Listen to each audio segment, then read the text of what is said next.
ከሞት አፋፍ የተመለሰችው ነፍስ ከ3 ቀን በኋላ በሕይወት ተገኘች።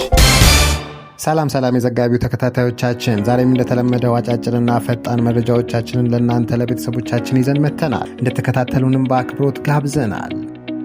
በጋሞ ዞን በደረሰው አሰቃቂ አደጋ ልባችን ባዘን ዝሎ በዙሪያችን ጨለማ ብቻ በነገዘበት በዚህ ወቅት ተስፋን ዳግም የሚያለመልም ድንቅ ታምር ተከስቷል። ለ3 ቀናት ያህል ከባድ የአፈር ክምር ተጭኖ በጨለማ በጠበበች ቀዳዳ ውስጥ ሆኖ ሕይወትን የታገለው ወገናችን ዛሬ በፈጣሪ እርዳታና በሰው ልጆች ጥረት ከአፈር በታች በሕይወት ተገኝቷል። ይህ ክስተት ተራ አጋጣሚ ሳይሆን ተስፋ ካለ ሞትም ይሸነፋል የሚል ታላቅ መልእክት ለሁላችንም ያስተላለፈ ድንቅ አጋጣሚ ነው።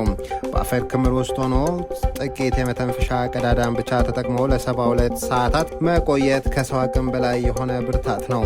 በአዘን ለደከመው የጋሞ ማህበረሰብ ይህ ሰው መትረፍ ልክ እንደ ንጋት ኮከብ ተስፋን ሰጥቷል። እግዚአብሔር ትረፍ ያላት ነፍስ በተራራ ቢናድባትም ከመቃብር አፋፍ ትመለሳለች። ዛሬ በዚህ ወንድማችን ሕይወት ውስጥ ያየነው ታምር የሚነግረን አንድ እውነት አለ። ሁኔታዎች ምንም ያህል ቢከብዱ፣ ጭንቁ ምን ያህል ቢበረታ ተስፋህን አትልቀቅ።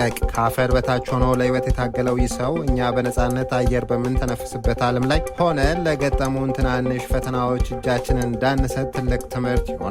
ጽናት ካለ ከማንኛውም ናዳ ስር ተስፋን ፈንቅሎ መውጣት ይቻላል። እግዚአብሔር ሲፈቅድ ሞቱም እንኳን መንገድ ይለቃል። ፈጣሪ አሁንም በፍለጋ ላይ ያሉ ወገኖቻችንን በሰላም እንዲያገናኘን ለሞቱትም እረፍት ነፍስ እንዲሰጥልን እንጸልያለን።